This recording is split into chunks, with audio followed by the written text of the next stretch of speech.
welcome, Hey, Cornel Tina. and Tricia. Hey, Hey, Oh, what it a is blessing, so what a nice to blessing. have you both here. What a Thank blessing. you so I much for tell you, having us. This is such an honor. an honor. What are you talking about? Oh It no, is- you it's you all have a joy. beautiful space. This is such a blessing, right, That's Cornel? true. Oh, love from a distance is consecrated space by two spiritual geniuses.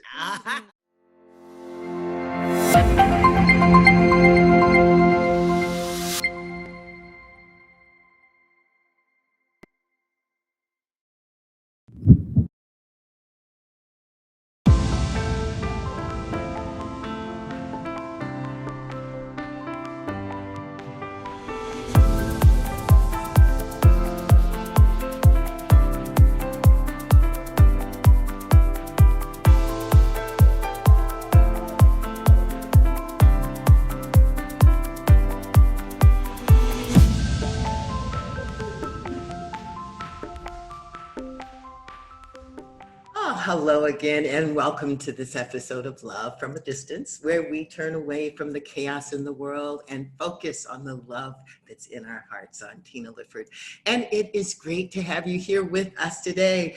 We have a powerful episode for you today, and I am so excited. We told you last week it was coming, then we teased it through social media, and now it's here. So I am going to cut right to welcoming my sister in this journey so that we can get straight to the good stuff. Hey, Iyanla. Hey, how are you, my darling? I'm so very well, love. How are you? I'm good. I see we both got our hair did up today.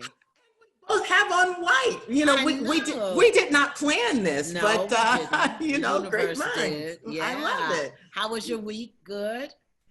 Yeah, it was, you know, it's amazing how busy this quarantine time has been, right? Really? It's just, I say it's insane because you would think that in quarantine you would get some sort of rest, but I'm busy. I love the busyness. I'm not complaining. I love it a whole lot, but it's busy.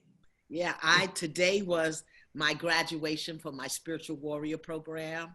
Oh, My how did that 700 go? Oh, it was beautiful. Yes, 748 people. 60 No, Yeah, what a yeah. success that is. That's Yeah. beautiful. So they graduated today, so they're no longer SWITs, spiritual warriors in training. Now they're full-fledged, consecrated spiritual warriors. So they're from all over the world. It is just... Now, did they get a certificate of some sort? They will Mhm. for level That's 1. beautiful. But That's there are beautiful. 3 And, levels. and aside from, you know, I mean, the success of launching 700 people into a higher consciousness, that is success enough and takeaway enough. But is there something in particular that that you walk away with that pleases you about this experience? That the Holy Spirit gave me the instruction, and all I did was say yes. I had no intention on doing this at all, you know, in the pandemic, but I was given the instruction, I spoke it, and then I was given the information, and I reached out to somebody. They helped me pull it together because I'm downloading the information. Somebody wrote it up. We created the curriculum. I had a person work on the tech side for me. And so for me, it is just to continue to be obedient. And to be faithful. You know, I mean, can you imagine in this day and age for 740 some, or, you know, 500, but I had 700. Two. Right. If you know, but I've never seen them. Can you imagine? I've never seen all of them together because, of course, we're doing everything on Zoom.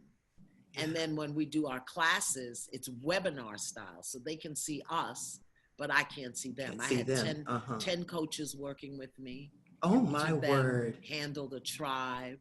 And it was just, I mean, again, I learned the power of obedience. And that is a wonderful lifetime serving lesson, you know, just to say yes. That can take us from now to the end of our lives, no matter who we are, right?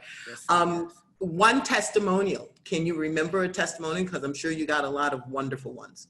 Oh my gosh. Listen, yesterday I was weeping my little eyeballs out, but well, there are two.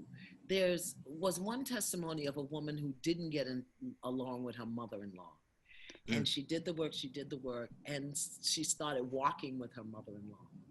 And over the course of 3 weeks, they were walking together. And she said, one day she came home and her 10-year-old daughter had sat on the floor and was massaging her grandmother's feet. And she had never seen them connect like that. So that was one testimony. We had a baby.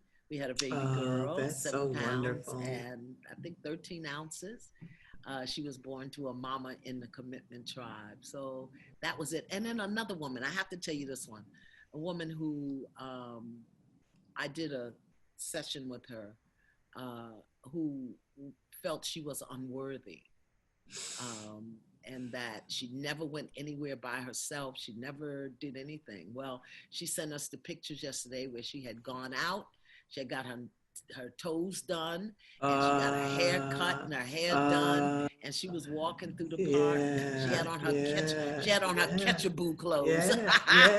Yeah. Okay, I'm saying if she had been your only success, that was powerful. But to know that there were over 700 people who got to connect with themselves at a deeper level. And that's what it is. Yeah. It wasn't about me, because they had to do the work. 6 weeks of course. Work, and we worked their butts. You better know. You said 6 months? 6 weeks. 6 weeks. 6 weeks of work. That's beautiful. A live call every day. They had an assignment due every morning and every afternoon for 6 weeks. That's beautiful. And all 7 days, every day of the week. Except Sunday. Every Sunday was a live class, so they didn't have to turn in an assignment.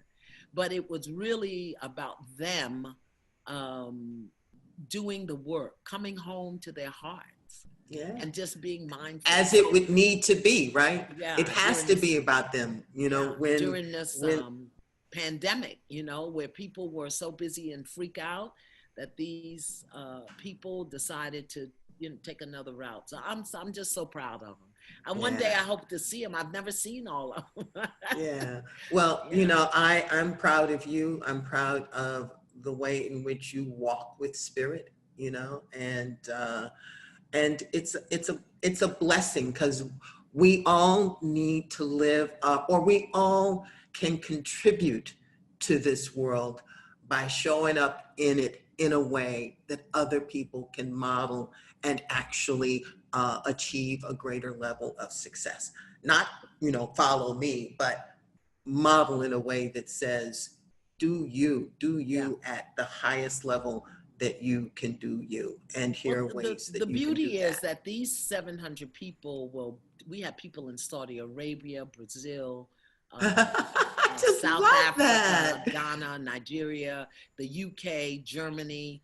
That's beautiful. Bolivia. So these 700 people will touch people that Yes. You have me dreaming bigger now. I'm telling you. I look forward to it. Yeah. Let me see who's in the house. I know Brooklyn's in the house. I saw Of course, that. always. And I saw Boogie Down Bronx in the house, Philly's in the house, Atlanta's in the house, Chicago, Newark, New Jersey, Lakewood, Colorado.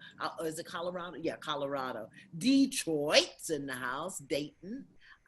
Dallas, Fort Worth. Hey, Dallas, Fort Worth is in the house. Fayetteville, North Carolina. The big LA is in the house. And did I see Delaware, Indianapolis, Orlando. Oh, the UK is in the house. Florida's in the house. Yeah. Cleveland. Good. Minneapolis, Miami, Azusa. I know Azusa. Yeah, that's where they used to do the big Pentecostal gospel reunions. Palm Coast, Stone Mountain, High Stone Mountain. So everybody's in the house. Everybody is in the house today. This is oddly one of my favorite parts of the show, is just being able to hear that, we are literally coming together as a community from all over the world. That's just really wonderful. We got some indigenous people from, I saw it up there. I don't know how to make the thing move. Canada's in the house. Yeah. We are not a SWIT anymore. Deris Owens is a spiritual warrior. She just graduated. She's not a SWIT. SWIT means spiritual warrior in training. In training, got it. Okay. But she's a spiritual warrior. Now she's an SW. Listen, Ivory Coast, Africa. Oh, Ivory yes. Coast, Africa. Yes. Greetings to you, Nancy. Greetings to you. Houston's in the house. So yeah. Well, it's a good thing because in this house today, we have some really wonderful stuff to share. Our Love from a Distance guests are, in fact, today's guest hosts. Yes, that's right. There's about to be a takeover up in here. Only for today, though. Iyanla and I will be back next week. But today, Dr. Cornel West and Professor Tricia Rose are members of our Speaker Box Media family, and they will be hosting today's Love from a Distance. Why, you might ask? Well, because today's topic involves social justice, and Dr. West and Professor Rose are truly experts in the field. They are also the co-hosts of the riveting podcast, and when I say riveting, I mean riveting podcast, The Tightrope, where they offer deep insight and analysis on pressing cultural issues, past, present, future. And as you will see and experience, they bring a lot of joy to their program.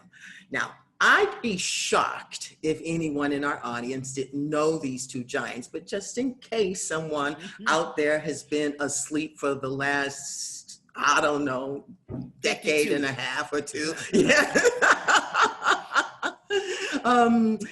Let me wake you up. Dr. Cornel West is one of the leading thinkers and most influential voices and kind men of our times. He is the professor of the practice of public philosophy at Harvard University. And Professor Tricia Rose is one of the most insightful social and cultural critics whose work has become critical in understanding race and society in America. She is the director of the Center for the Study of Race and Ethnicity in America at Brown University. Yeah. I told you they were both giants, right?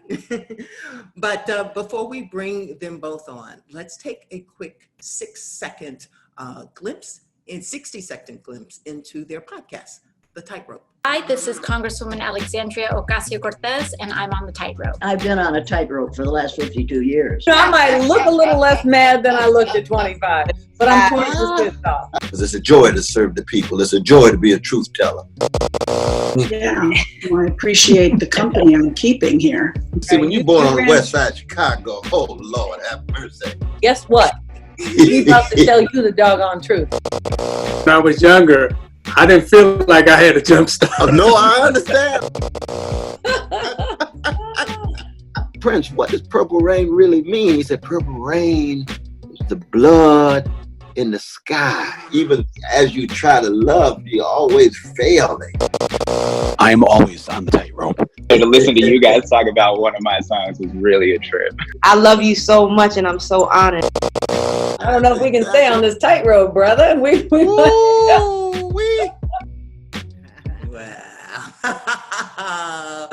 Welcome, Hey, Cornel Tina. and Tricia. Hey, Hey. What a It is blessing, so what a nice blessing. to have you both here. Thank you so much for having us. This is such an honor. An honor? What are you talking about? Oh It no, is- you it's all have a joy. beautiful space. This is such a blessing, right, That's Cornel? true. Oh, love from a distance is consecrated space by two spiritual geniuses. Just Thank you. love the people so intensely. We talk about Yes. Tina, we talk about Iyanla. These two, not just forces of good in the sense of John Coltrane, but they got that unbelievable wisdom, sense of humor. It gets inside of your soul, connected to your mind, get your body moving, and constitutes not just community, but communion. Yes. I read that music. Well, beautiful. I have been blessed by Dr. Cornel West. Let me go somewhere and sit myself down. You know what's exciting to me, though, is we could say the same thing about the both of you. Your careers have been about love. Your careers have been about lifting people and cultures up. your careers have been about, I mean, tirelessly standing and calling attention to, and now we know that finally that attention is like just got its headlights on you all, because now is the time when the work that you have been doing for decades is truly being seen and recognized. So, you know, we could say what you just said. We are going to turn this over to you, but Dr. West and Dr. Tricia, I just need y'all to give me a little boost right now. Because, you know, I'm an old school 60s Black Panther revolutionary radical. Oh, yeah. Oh, yes. This is the piece that I think people, before you get to your guest, how important you think it is to mesh social activism with spiritual consciousness. Yes, because yes. A lot of spiritual people think they got to be foo-foo caca, you know, rubbing crystals on their eyebrows. Right.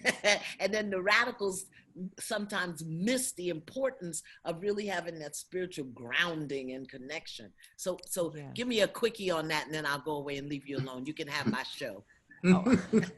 We just gonna borrow it. But you see, I'm gonna go first because Cornel, you gotta go last because you know that's gonna be the most important. No. And I don't want to follow you, brother. I really don't want to follow you. It's her brilliance and I'll her opinion. She got more wisdom on this. No. That's a fantastic question, though. Really, right on the money. I mean, I'll say one thing and let Cornel take it out from there. But the first and most important thing that I think people need to realize is that, you know, suffering and injustice produces rage and harm. And unless you heal yourself as part of your political journey, you will recreate the very conditions that were the basis of the suffering you're trying to get out of. And you won't even know it. Because you think you're getting some victory, you're winning something, and all of the rage that you've internalized is now part of the world that you're imagining. So you have to really think, to me, your question is right on the money. My students, we spend a lot of time on that. I said, look, where do you think this anger is going to go?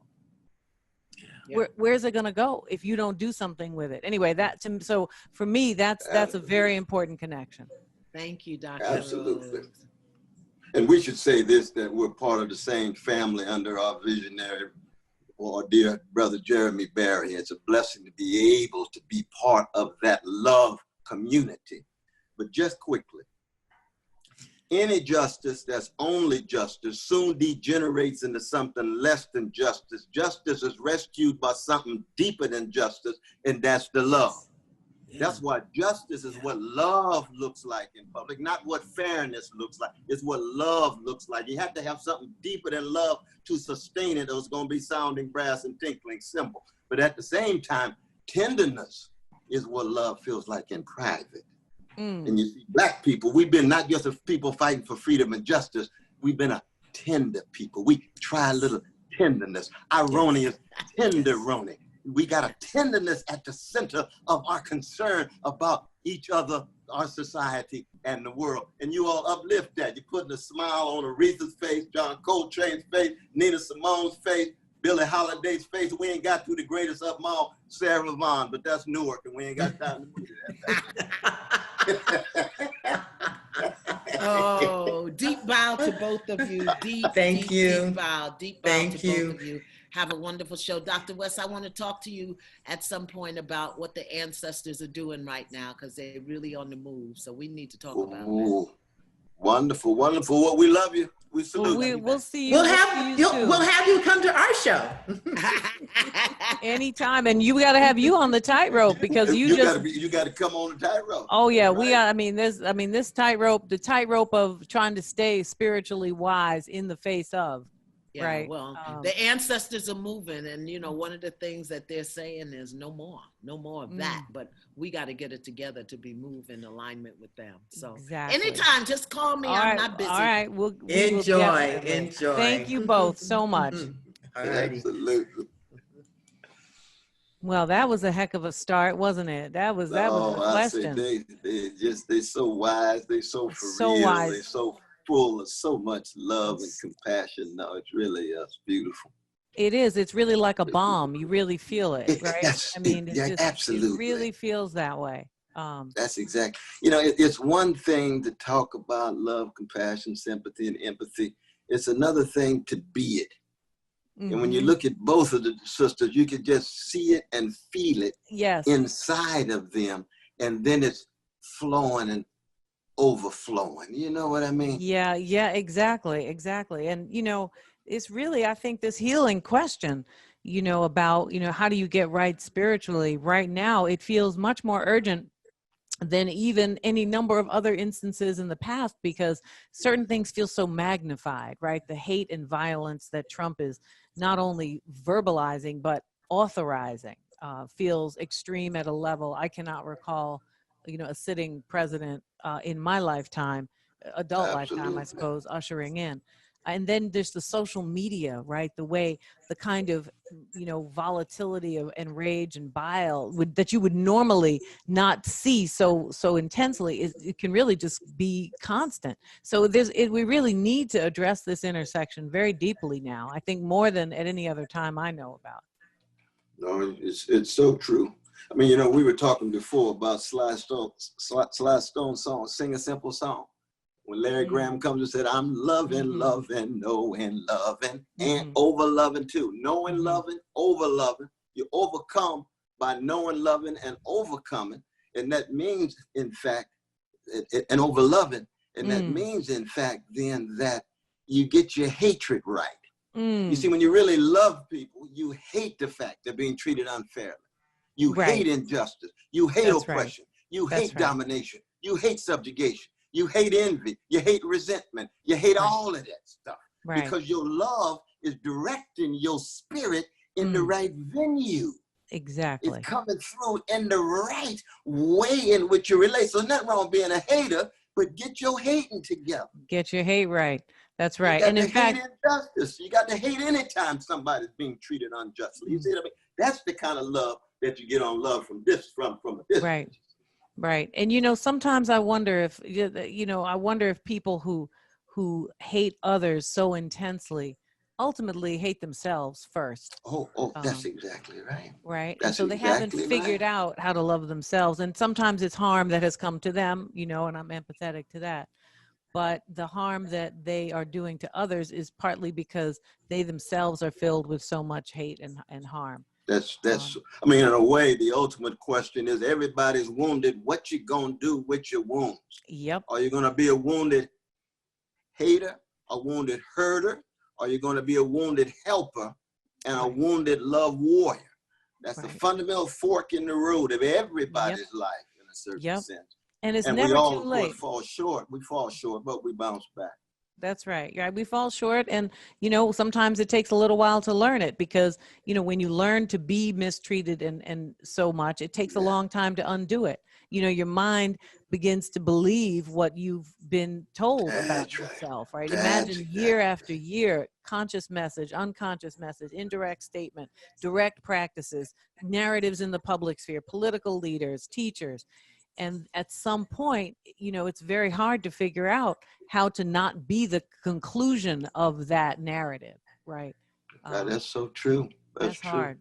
That's hard. True. But you can't really be a wounded healer or a wounded love warrior without having a revolutionary patience as well as a revolutionary determination. That's because these kind of things don't happen overnight. We live in a push-button society, overnight panacea. Everybody want to be resolved and liberated in an instance. No, it is a process. It is a struggle. Your whole body's in it, and you're going to need all the help from the ancestors, beginning with mom, dad, the best in mom and dad, the best in grandma, all the way back.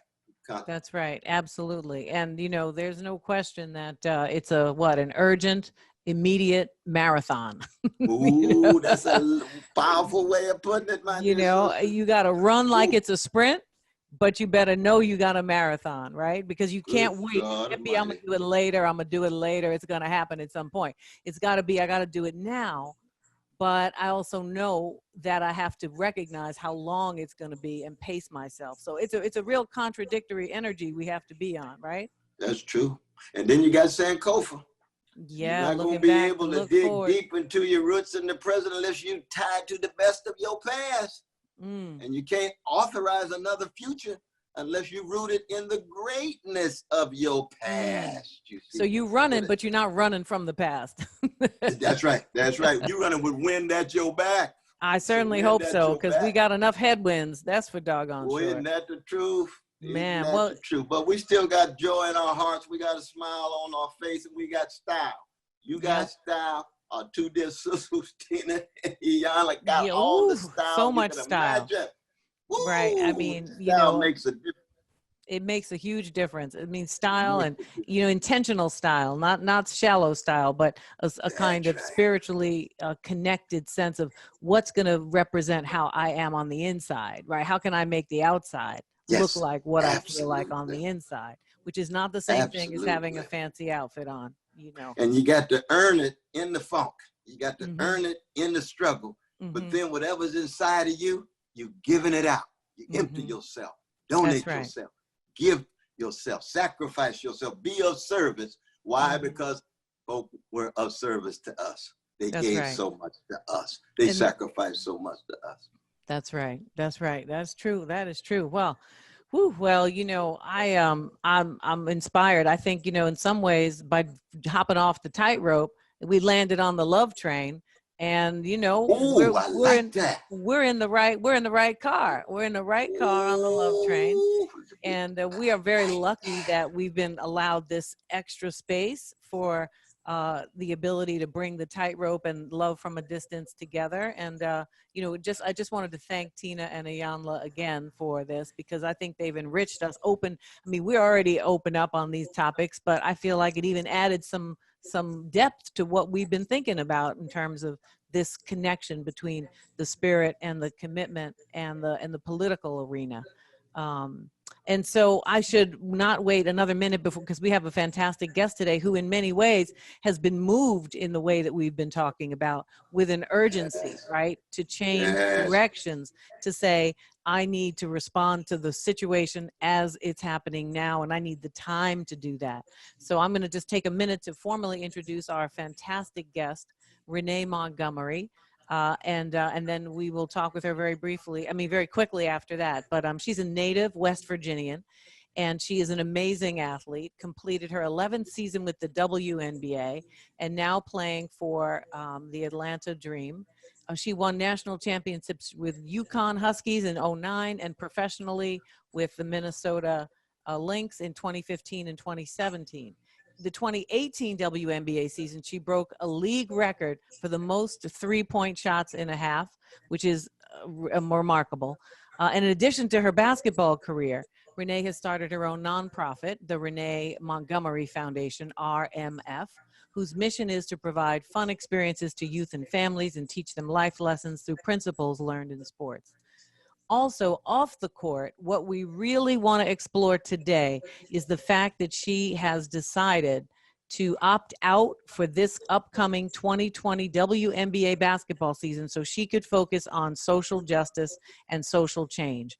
Not just a symbolic stepping aside and statement, but in practice. So we are really delighted to welcome Renee Montgomery to Love from a Distance, aka the Tightrope podcast as well. Renee, how are you? Thank you so much for joining us.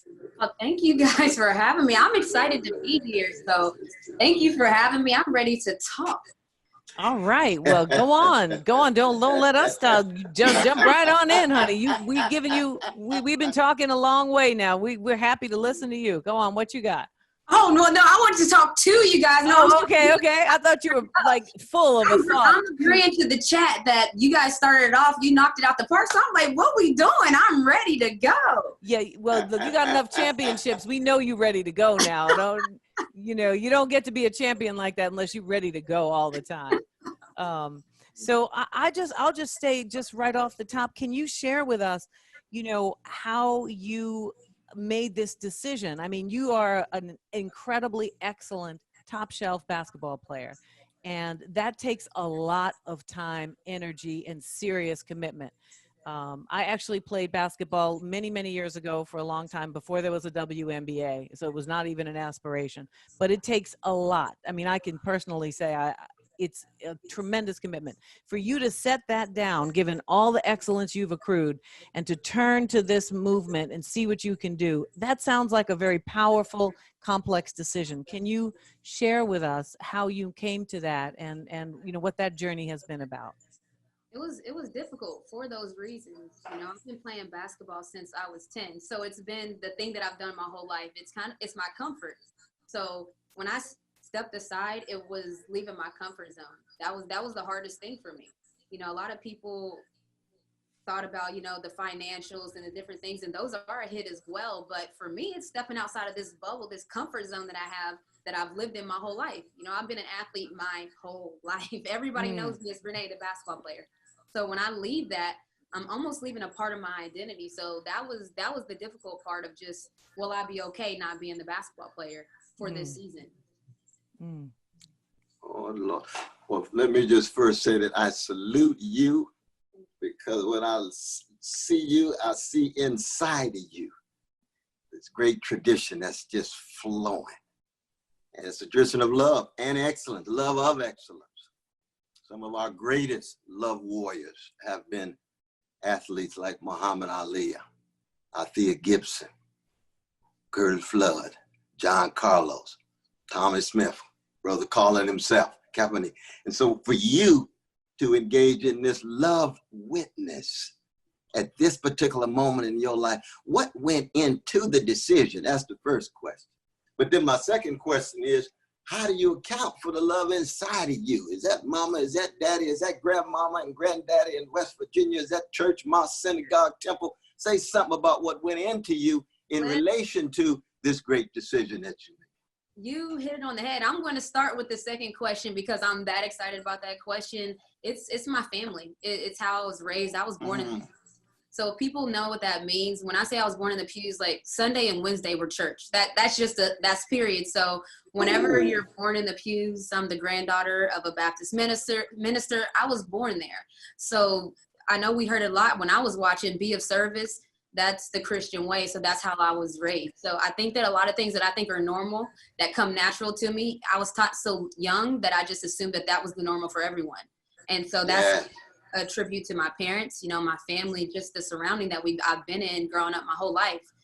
So then when I came and made this decision, a lot of people, you know, thought I was crazy. You know, a lot of people thought I was crazy that I was sleeping in the WNBA. They were like, you worked your whole life to get there. How could you leave it? And to me, I thought that was one of the more clear decisions. It was a hard decision, but it was the more clear decisions I have, in a sense that I felt like this moment is that important. So if you understand how important basketball is to me, then you'll understand how important this moment is to me even more than that. So that's how I got to the decision. I felt like at this time when everyone's listening. So my thought process was, the season's only 4 or 5 months, but what's the climate going to be like in 4 or 5 months? You know, right now we have states changing their state flags. We have schools changing their names, NFL teams changing their team names. In 4 or 5 months, you might not see that much change. But right now, I think we should get everything in while we can. Everyone's listening. There's this willingness to want to do better. So I just wanted to try to propel this climate that we're in right now as far as I could. That's powerful. That's powerful. So Renee, tell me I've listened to a number of interviews with you, and so I know some of the answers to this, but in case some of our listeners on Love from a Distance and the Tightrope haven't listened to all of it, maybe you can walk us through what it was about the George Floyd situation or the protests that made you feel like this was the tipping point. Because, you know, there's been a lot of violence against Black people for a long time, and he's one of many recent ones. But what inspired you in particular about this moment to let this spirit just really move you in this intense way? So it was a string of tragedies, as I like to call it. Breonna Taylor was murdered. Then I live in Georgia, here in Atlanta, Ahmaud Arbery. And then it followed it up with the George Floyd. That was the tipping point, as you would talk about. I would say just watching it live on TV. I've never seen the full video. I've never seen the full video. I can't watch it, but just seeing that live, I couldn't believe it. I just could not believe that this is what we're seeing, and it's been happening, but we all had to sit down somewhere and be still. So we all were still for a moment and had to only look at that. So that's what led into my decision. But what really made me think I had to do something was because, you know, I hit on it earlier, but both of my parents, my mom in particular, she was an activist in her day. You know, she went to an HBCU, that's where they met, but she talked about all the things that she did so that I didn't have to deal with certain things. And so there was riots the first night here in Atlanta, and I called my parents, just what every child does. I called my parents like, should I evacuate? What should I do? And my mom was just telling me she was living in Detroit during the Detroit riots and that she's very familiar, you know, with what's going on. This is how people that don't feel heard act. You know, she explained the whole thing to me. And then just hearing her plight, that's when I was like, I almost felt like I needed I was stepping into my own in a sense of, oh, my mom used to do this? Okay, so this is where I belong almost. Like I felt like, oh, so this is what I'm supposed to be doing. So it almost was like a realization. Right. Yeah. I mean, the beautiful thing is that there's a sense in which we old school brothers and sisters, too many of us have conveyed to the younger generation that given the breakthroughs of the civil rights movement and so forth, it's really about seizing opportunities and being successful without also talking about spiritual and moral greatness. So all the prosperity in the world cannot produce spiritual and moral magnanimity. See, to be great is to be of service to others. To be successful is to have access to resources. And we want everybody to have access to resources. That's why many of us are abolitionists in terms of poverty. We want to abolish poverty. We want to abolish the dilapidated school system, abolish indecent housing. We want to abolish massive unemployment and incarceration. But at the same time, we want human beings who are questing for greatness like yourself.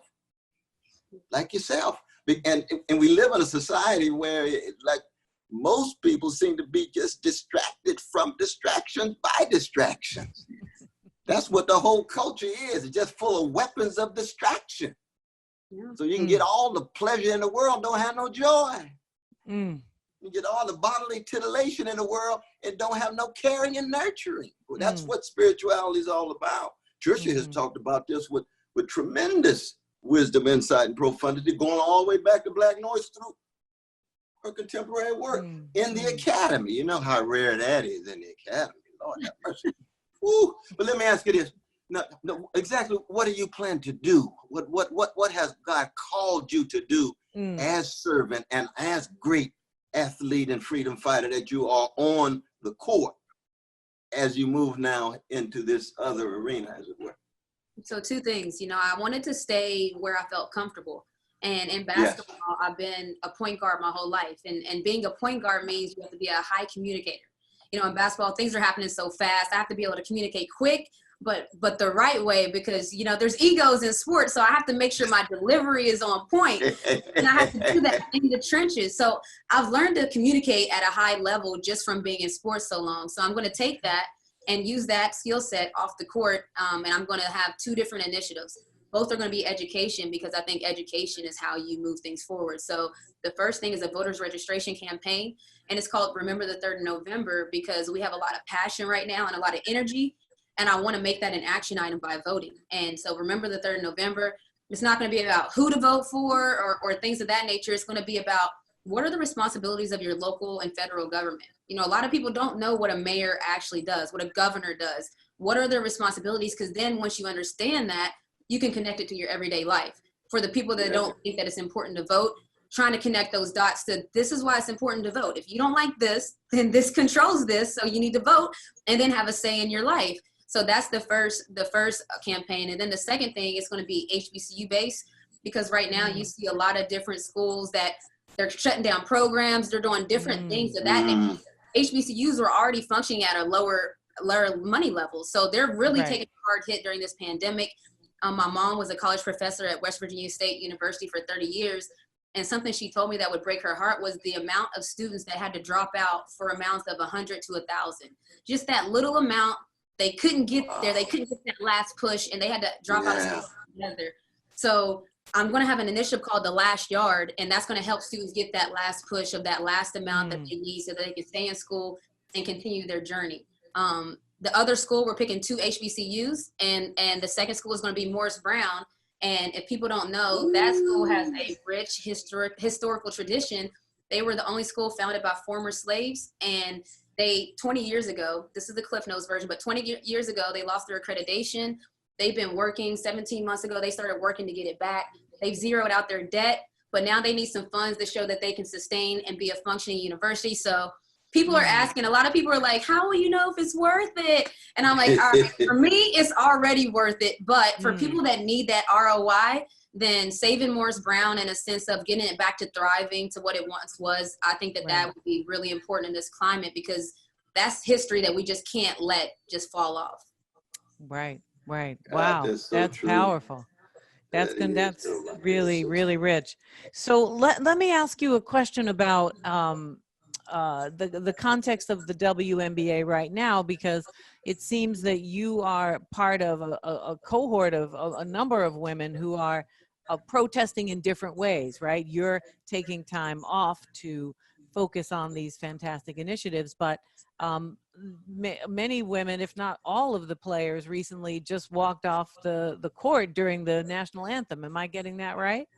You are. They walked off before the anthem. Some people didn't make it all the way off the court by the time it started playing, but you're correct. The players wanted to be in the locker rooms during the anthem. And so talk about that. What was the decision and the thinking that went into that? And was there disagreement? Was it unified? You know, how would you characterize how that developed? Yeah, it's team by team based, but there's a unity there because now you see a lot of teams doing it. And the idea behind it is, we all seen the chat about kneeling. Is that disrespectful? What to do during the anthem? So there's this whole thing around the anthem now that is a topic of discussion. And so the players, I guess they kind of took everything out of it and just was not going to be on the court. Everyone can enjoy the anthem how you prefer to enjoy it, and then let's play ball. So I think that it was a great solution in the sense that they got to make their statement. They didn't want to, whatever they wanted to do something during the anthem, they got to make their statement by not being on the court. And then people that didn't want to see anything and wanted to keep sports and everything different, perfect. Now the anthem, just stand there and it's a clear court for you. So I just love how the players in the WNBA have been just a unified unit. We've been moving, even I'm outside of the bubble, and I feel very connected to the players inside the bubble. So I like the continuity there. Yeah. And women hoopers were the first, if I'm not mistaken, to take a knee before a game, before the whole Colin Kaepernick thing took off. Is that right? Am I correct? Yeah. Yeah. And so women athletes, sisters, have really been on the forefront of this very, political movement and gesture. Yes, ma'am. In 2016, I was playing for the Minnesota Lynx, and we decided to wear shirts before the game, and it said "Change starts with us." And we understood that it might not be received well. So we actually put a police shield on the back of our shirts just so everyone could understand it's not us versus the police. It's not us versus America. This is just us saying that we have to take a stand. There needs to be a change. And it did not go well. The Minnesota Police Department walked out of our games. They said they would no longer be policing them. The fans were confused because I read a quote somewhere that racism is so ingrained in American history that when we were protesting what was happening in America, people and racism, people thought we were protesting America. It was never about America. It was about the racism in America. So it wasn't about the military. People were like, I have military in my family. We were like, we do too. So do we, right? Like, we have police. We do too. We're simply saying that this is unacceptable what's happening, and we want to say something about it. We want to do something about it. So no, it was not received well.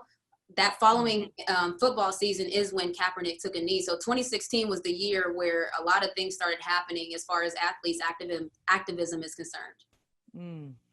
Well, it's a beautiful thing, I tell you that. I mean, for me, just to transform the notion of what it is to be a celebrity. So you celebrate greatness in the form of serving others than just celebrating success and having material toys. Because your athletic greatness is already undeniable. Everybody who's on the team, the women and the men, they got to be the best of the best of the best. Creme de la creme. But that's a certain kind of greatness. Now see, we come from a tradition of Black people where the greatest is always those who are of most service, willing to donate, sacrifice, and empty their gifts that they have to empower others. That's precisely what you're doing. Now, is there a connection between you and Brother LeBron and some of the others in terms of the kind of activism taking place? Absolutely. So, you know, when I first opted out, and a lot of people can probably just watch it. When I first opted out, I didn't have a plan. You know, I just told you guys my whole plan the last year. I remember when I opted out, people were asking me that exact same question. And I was just like, look, I have no idea what I'm doing. I'm taking a leap of faith and we're just going to see what happens. Actually, about 3 days or 4 days after I opted out, LeBron James's team reached out to me and asked if I wanted to join the More Than a Vote campaign because they like where I'm going and they think we're going in the same direction. So I was like, what? Yes, I want to join LeBron and the team. Thank you very much. So I would say that actually helped with my confidence in the space, in the sense that they reached out and brought me in the fold. And it kind of it gave me my footing almost, in a sense that I'm like, okay, this is going to be all right. And it helped me funnel in on what I wanted to do. So again, the women in the wobble, as they're calling it, and the men in the bubble, I've been overwhelmed with just the positive responses I've gotten. Honestly, it's been crazy. So, yeah, that's amazing. I'm so glad that there's collaboration, because none of us can do this alone. And that's one of the things, you know, Cornel emphasizes so much. It's not only that there's this tradition, but that tradition is also about community and about collaboration and building on each other's efforts. So that's really going to make everything you're coming up with soar even more. But so tell me, let me just play devil's advocate a little bit to give you some more room to flesh out how you came to this decision. But so, you know, I love the WNBA. I love basketball in general. I watch men and women. And, you know, I think to myself, you know, if these incredible female athletes, you know, if more of you were to disappear for the season, you know, that could really jeopardize the visibility for young women, right, to take this path. It's not as direct and easy and confirmed a path for women as it is for men. And so if I were to be like a fan, I mean, I am a fan, but, you know, I'm playing devil's advocate, a fan who saying to myself, well, look, you know, why couldn't Renee kind of do both? I mean, the season's 4 months long, and, you know, she's already a great hooper. She don't have to practice that much, you know. She don't have to set a record every half, you know. Why can't she play and do this social justice? Use the platform of the WNBA and use the connections of it to do this work. So what would you say to that person? What would be your explanation for why these two paths needed a temporary sort of separation? Yeah, so I would say it's personnel based, and that's why I made sure that when I opted out, I said there's no pressure on anyone to join me. This is my personal decision, and the reason I call it a personal decision is because the reason I opted out, just to put it in perspective, I had until June 30th to opt out. I opted out June 18th. It wasn't, I didn't have a buzzer beater decision. I knew it, and the reason I knew it was because my constant thought process was, what can I do to make a change? And when people would ask me, are you excited about the season? I almost had to give a cookie cutter answer, because that's just not what I've been thinking about. My heartstrings were pulling me to something different. And so it wasn't about being in the bubble and the amount of practice time. It was about what I wanted to do. So it was about where my mind was. And I'm a passionate player. Like, everybody that see me play, I play with my passion. Like, that's my motivation when I'm training. That's everything in me. So if my passion is out here doing this right now, that's my motivation. So that's me as a player. That's just not good for me. So people can understand. Once I started to tell people, it's not about can you do both. There's plenty of people that can do both, but me, I can't, because I'm driven by my passion. I see. Let's talk a bit about the forms that passion takes. Because on the one hand, I think a lot of people view athletes as if they are some kind of compartmentalized persons, rather than whole beings who put their fundamental selves into what they are doing based on a certain spirituality of being an athlete.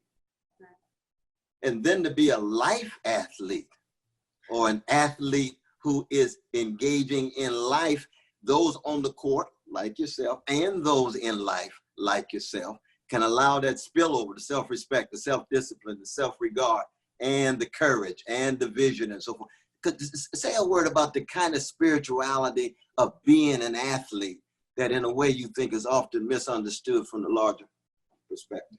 Yeah, you know, Jimmy Butler, when asked why is he not having anything on the back of his jersey, he said, because I want people to understand that when I leave the court, I'm just a black man in America.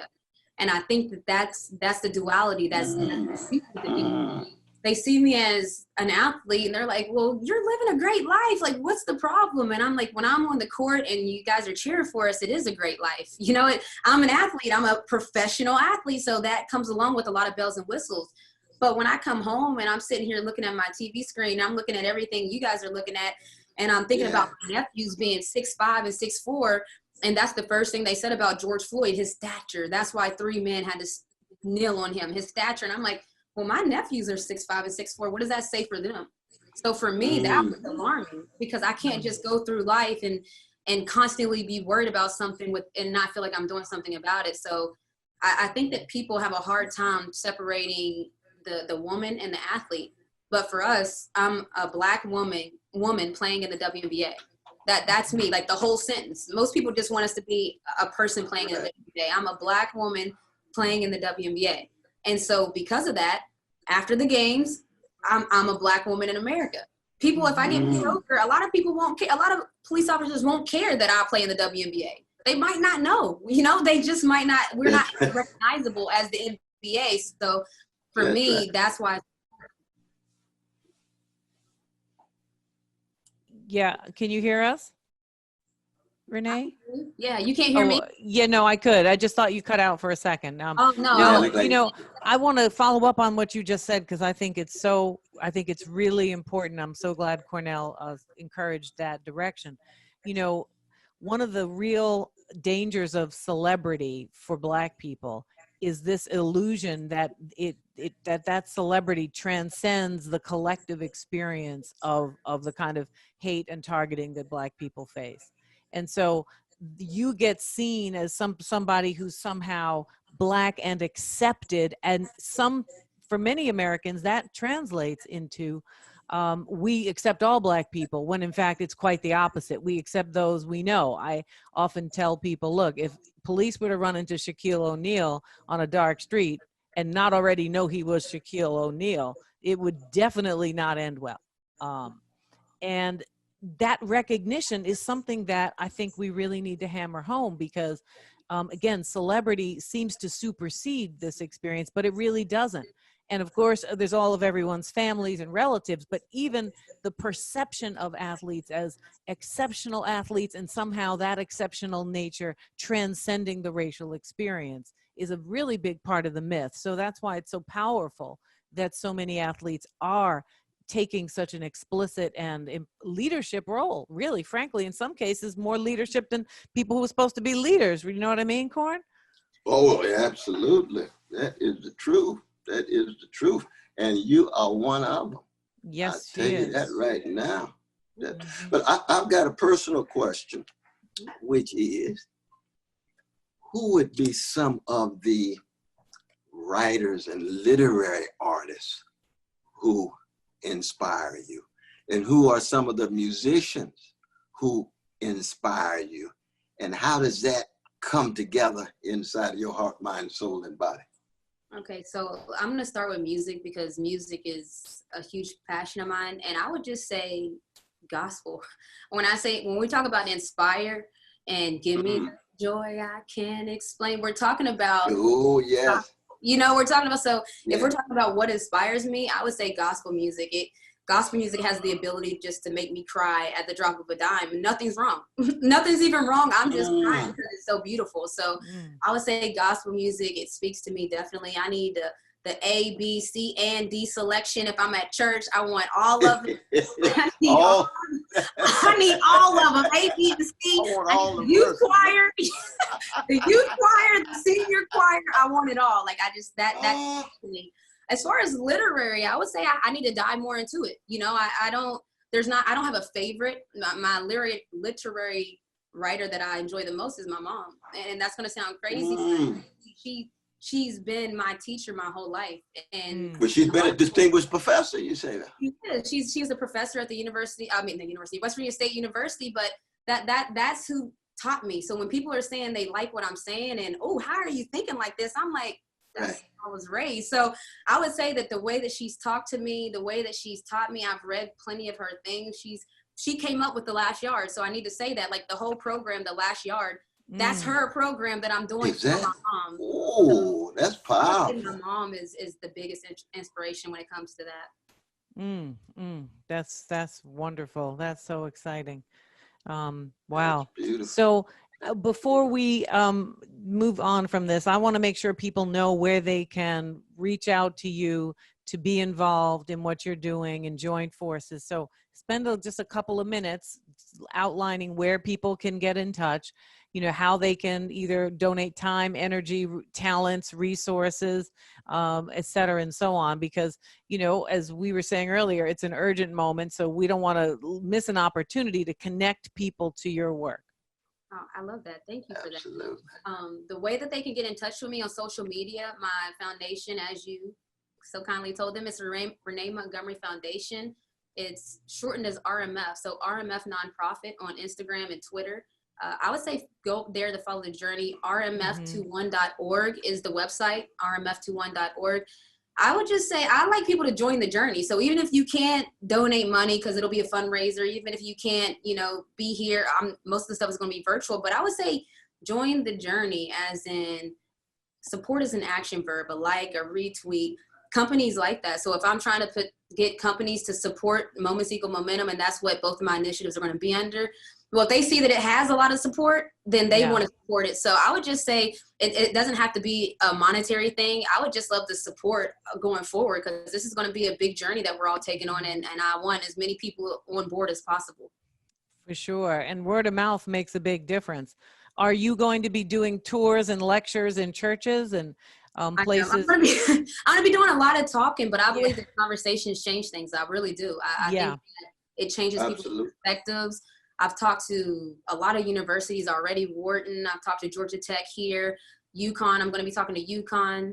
So I've talked to a lot of young students already, because I want them to ask me questions. I want them to want to ask for help. One of the questions I keep getting from the college students is, we want to do something, but how do we form the groups and how do we figure out how to do it?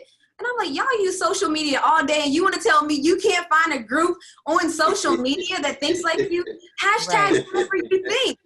So I think that words and conversations matter. And so I definitely plan on doing a lot of talks and talking a lot. Yeah.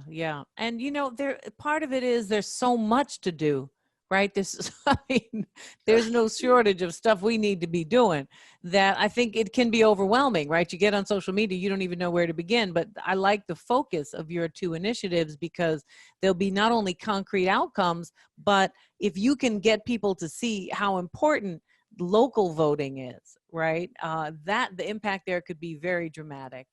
And there are, there's been a lot of campaigning and changes, and our recent episode with AOC reveals that there's a real, young people are recognizing that electoral politics don't have to be business as usual, and they're changing it all over the place. And so this voting effort could usher in a whole nother generation.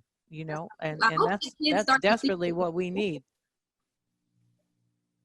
Yeah, so I hope that kids start to see that it could be cool. Like, what if politics starts to be the thing that young people want to be, because they see Mayor Keisha Lance Bottoms on CNN every night and MSNBC every night, and they see these other governors and mayors on TV. Maybe they might say, well, okay, maybe I don't want to be an athlete or a musician. Maybe I want to be a politician. So that's the hope, is what I hope. Yeah. I mean, that would be nice, because we do have music and athletics on lock. So we could spare a few brothers and sisters, and maybe they can do like you, do both. So will you go back next year, or do you think this is the end of your career in professional basketball? I don't think this is the end. And that's why I made sure to say I'm opting out of this 2020 season. I opted out on June 18th because I didn't want to answer questions about this season. So I'm not even thinking about next. The plan is to return. Right. Right. Well, that's important because, you have to stay in the moment. But, those of us who want to keep seeing you play, we're selfish, and I we appreciate that. we want you to change the world and take people to the hoop. I don't see why you can't do both. I don't see why not. But you've already been such a magnificent gift to each and every one of us in terms of your athletic excellence, in terms of the kind of human being you are, that your parents and grandparents put into you, integrity, honesty, decency, the courage, and so forth. But at the same time, now at this particular moment, there's even a new kind of spotlight on you as a love warrior, not just on the court, but now more publicly involved in politics, trying to touch heart, minds, and souls so they can straighten their backs up and try to become forces for good in a much more intense manner. So we salute you. We salute you. We praying for you. We pulling for you. We pushing for you. Listen, I'll take all the prayers too. By the way, if you can't do nothing else, the coolest thing that happened to me when I opted out was on my social media, in my mentions, a group of women just started praying over me in my mentions, like tweeting me prayers and praying over me. And I was like, okay, they are speaking to me right now. People might not know, but that was anybody that's seeing this, that was one of the best things that happened when I opted out, that people just started trying to do what you just said, put a protection around me, a prayer protection. So absolutely, all of that. Moving forward, I welcome it all. Yes, that's beautiful. That sure beautiful. Is. Man, we're so happy to have you. So we know we directed people to your initiatives, and we make sure everybody's following you on social media and contributing whatever they can, time, sharing, just notices and information, building community. Is there anything before we go that you want to make sure people know, or that you just want to share in this context, that we want to make sure you have an opportunity to share? Yeah, I wanted to thank you all. Like, me sitting on a conversation with two doctors, my sister's a doctor. My family was on the academic side. As you can see, my mom was a professor. My sister's a doctor. So I have other sisters too. So they're on the academic side. So for me, sitting right here with two doctors is kind of a good feeling. It's a flex for my family. I'm going to send it out to everyone, but I really wanted to say that I love you guys and your work. I studied you guys before I came on here just to make sure. And as I was diving into it, I'm just humbled to be sitting here right now with you guys. So that's all I have. You guys have just done more than enough for me. So I thank you guys for having me here. And we ask you to pray for us. Please do. You pray for each other. Yes. Yes, indeed. And your excellence inspires me and inspires us entirely. Really. Absolutely. It really does. Well, good luck. I hope, listen, let's not forget November. I mean, what's that? What did you call it? Remember November. Yes. Please, let's remember the 3rd of November. And you say you're telling people that you don't want to tell them who to vote for, but I'm more than happy to tell people who to vote for. I don't want to be confusing in any way. We just want everybody to tune in, so we don't want to push anybody away. We're just going to give. That's true. That's true. You're right. You're right. I'll be the grumpy marginal one pushing people away. You make sure you're kind and keep everybody involved. But I don't want to hear no kind of votes for any more racism. I'm done with voting. Oh, you ain't lying. And then there's the last yard. Yes, that's right. That last yard. Keep people in school. Y'all running through the end zone and do what you do. Without the ball, you got to bring your spirituality. Your spirituality is the ball to get into the end zone, and that's what the students at Morris Brown already have at the depths of who they are. They've already sacrificed. They've been working.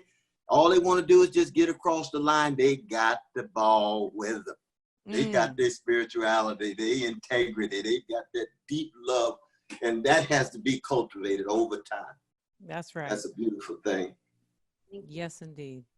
Well, thank you so much, Renee. This was such a joy, and this was so wonderful. It really was very uplifting, and there's a lot of love from a distance. We're all in our separate cubbies, but we're all in the same emotional space. Family now. Yeah, exactly. Well, definitely. You reach out anytime, and I'll any help we can be for you. Do not hesitate. Don't hesitate. We'd be happy to help. This is a real. It's very inspiring and important, as both of these initiatives are terrific. And so we're just thrilled to be, we want to thank you for joining us and for letting Iyanla and Tina for letting us take their show over so we could keep the love and the social justice united, which is so important. And we really look forward to seeing you again soon. And we'll keep our eye on you, say our prayers for you, and keep the spirit alive. Thank you so much, Renee, for joining us. Indeed. Love you, sister. Indeed. Man, she's something else, huh? This is just, there's so many inspiring people, that we don't. A spiritual and an intellectual and an athletic force. She really is. Yeah, I mean, and just, I think it's hard to give up what you know so well that's so important to who you are. Someone said that my job during the day was, what we do for a living. In order to give in the world at the fullest sense, we'd have to quit, what we do. That would be hard. I don't know. That's the truth. I don't know if I'd have that level. I mean, she's just so sure of it that I think it's a great idea. Whereas before I was like, dang, can't she kind of do both? I can do both. I love your question. I mean, you can tell she's got that special calling. When you got that special calling, you got to do things that to heed that calling, and that's a beautiful thing to see in the world. It's so true, because her energy, it made that so clear that this was not a vanity decision. It wasn't a casual decision. It was, she's on fire, and she's open to whatever comes her way that follows this path, right? She's not narrow about what she wants to do, but she's focused, right? Without being narrow. I love your question and point about how the sisters have been ahead of the brothers on a number of fronts, but especially in terms of this kneeling and in terms of these protests, in terms of trying to keep track of the suffering as opposed to just, we are the greatest. It's national vanity, the swelling vanity of a nation. And I don't think a lot of people know that, though, Sister Tricia. No, they don't, mainly because people don't respect women athletes as much as they respect men athletes. And, they don't get the same level of celebrity. They don't get the same level of paychecks. They don't get the same level of endorsements, even though they're extraordinary. And then there's just the disrespect of Black women, which is apparently a national pastime that is a sort of specific basis, right? And, it's the same thing that many of our colleagues have been talking about in terms of even Black women victims of the police who are somehow not considered equal levels of victims worthy of the same level of attention, right? So I think it begins to filter down. But, I'm actually more impressed by women in professional sports leading the way here, because on the one hand, you could make the argument that when LeBron does it, there's more at stake. On the other hand, you could say there's less at stake. The man's a trillionaire or close, right? And if he does it right, nobody's going to ask him not to play basketball. But the women could easily be disappeared in terms of their opportunities. So their risks are actually higher, I think. And so for them to make that commitment and to make it collectively, I think is a fantastic thing that I wish more people knew about. That is so very true. Oh, I'm just so glad you highlighted that.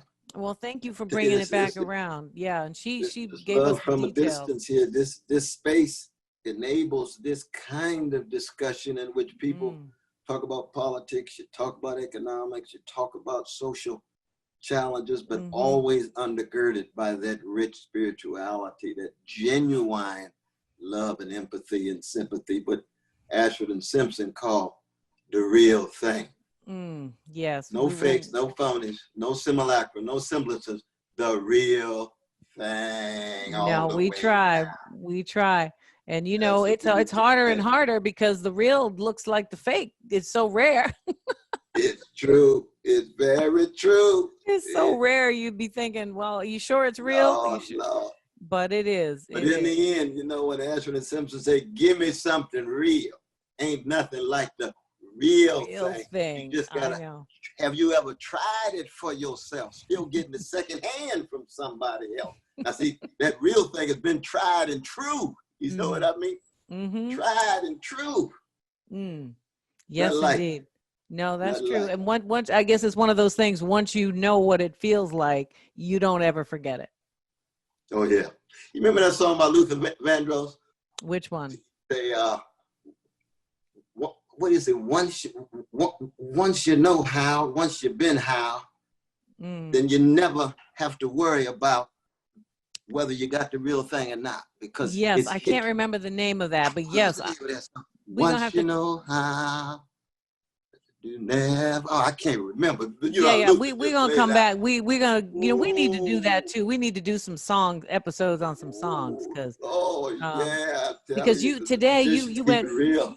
you went back to the tenderness theme Oh yeah, today, which reminded yeah. me of the falsetto, Yeah. and Oh yes. I'm thinking those things are go together, and we, because they're about this kind of love and this tenderness and sensitivity, and the why how the falsetto in Black music has really been an important force for cutting through all of the shells of self-protection that are necessary. That is so. No, we got to do a show on Russell Thompson Jr. stylistic, Ted Mills of Blue Magic, Yeah. Donald McPherson, main ingredient, Brother Emmanuel Johnson of Enchantment, some of those Gladys real Knight. falsettos, Jimmy Scott in jazz, his relation Oh to yeah, the yeah. Queen herself from Ohio, Philip Bailey, Nancy Wilson, who could not tie to Jimmy Scott, and Phil Bailey from Denver. Well, we're gonna have to start a new podcast, bro. We have to start a podcast on music at this point. That's a whole season right there. Well, I'm so then happy we come back to Once You Know How with Luther himself. Woo, Lord have mercy. What would we be without our love warriors in sound and in body on the court and in courage on in the front page. Of the police? It's a holistic affair. Yes, it is. A holistic yes, affair. it is. Yes, but it is. It is always a joy to be in conversation with you, my sister. It is my pleasure entirely. It's warms my heart every time.